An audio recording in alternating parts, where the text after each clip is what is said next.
Y en Directo América llegó el momento de hablar de economía, por ello le doy la bienvenida a mi compañero Juan Pablo Lucumí. Juan Pablo, ¿qué tal? Todo muy bien, Andrés. Juan Pablo, empezamos con noticias de América Latina. Empieza a perder ritmo el aumento en las tasas de interés en Colombia. Así es, Andrés. Empezamos hablando de Colombia. El Banco de la República de ese país anunció este jueves el aumento de 25 puntos básicos en su tasa de referencia. Un aumento que se esperaba y que, aunque ubica los tipos de interés hasta el 13%, la cifra más alta en 24 años, lo cierto es que van perdiendo ritmo.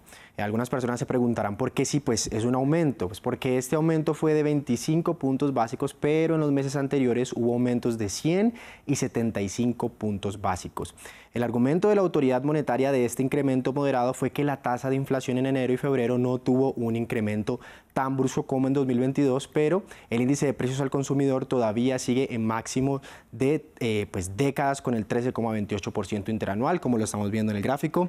Todavía nos falta el dato de inflación de marzo, que no ha salido, pero pues las tasas ya incluso pues están nivelándose a lo que está la inflación en este momento. En el comunicado del Banco de la República se lee, abro comillas, la inflación en enero y febrero presentó incrementos mensuales inferiores a los observados a lo largo del 2022. La inflación anual de alimentos inició 2023 con descensos progresivos que la ubican en febrero en 24,1%, sensiblemente por debajo del dato de diciembre, que fue del 27,8%. Juan Pablo, y es que un escenario similar se vive en México, que también subió los tipos de interés en 25 puntos básicos y llegaron a una cifra histórica. La cifra histórica son los 11,25%. Ese es el máximo histórico al que ha llegado las tasas de interés en México. Esto para tratar de contener la inflación, que aunque es una de las más bajas de Latinoamérica, con el 7,62% interanual de febrero, todavía no logran la reducción del 3% esperada por el Banco Central. Y decimos que es un incremento histórico porque pues si vemos el gráfico, pues las tasas llegan al 11,25% y este registro no se tenía por lo menos en los últimos 15 años, lo que quiere decir que pues digamos que es como algo nuevo que empieza a pasar en el país y que también pues empieza a dar como una apertura a Latinoamérica. Ahora, ¿cuál fue el argumento de esta entidad para el aumento? Vamos a leer precisamente el documento, abro comillas. La Junta del Gobierno evaluó la magnitud y diversidad de los choques inflacionarios y sus determinantes, así como la evolución de las expectativas de mediano y largo plazo y el proceso de formación de precios. También dijo que con esta acción se reduce el ritmo de incremento y la postura de la política monetaria se ajusta a la trayectoria que se requiere para que la inflación converja a su meta del 3% dentro del horizonte de pronóstico. Pablo, vamos al sur de la región, salió el dato de pobreza en Argentina.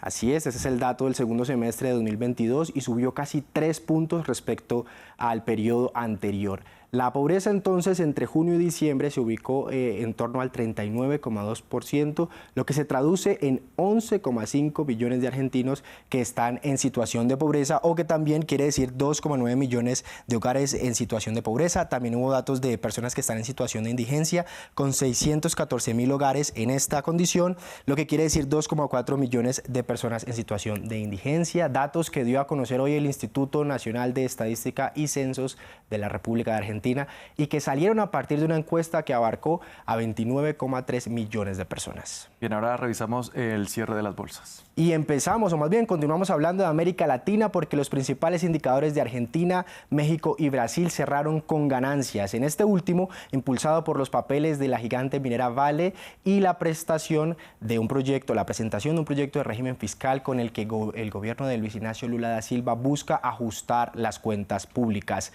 Wall Street también cerró con ganancias luego de semanas de preocupaciones sobre si el sistema bancario se estaba deteriorando bajo el peso de las elevadas tasas de interés.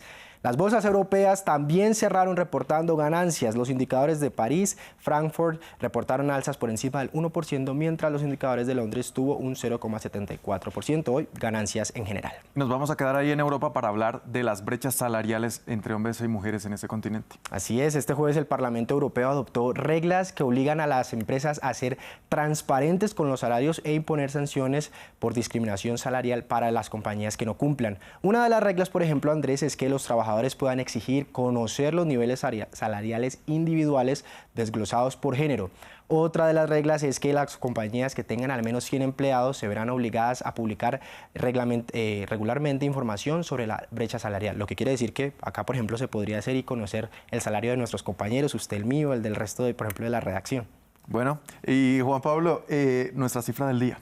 Vamos con dos cifras del día, una de ellas es 4.645 pesos colombianos, que eso fue lo que cerró la cotización del dólar en Colombia este jueves, y los 789 pesos chilenos, que esto fue lo que cerró el dólar pues en este país. Ambos vienen de una senda bajista desde por lo menos el 20 de marzo, cuando se cotizaba un poco más de 4.800 pesos para el caso de Colombia y 882 para el caso del peso chileno.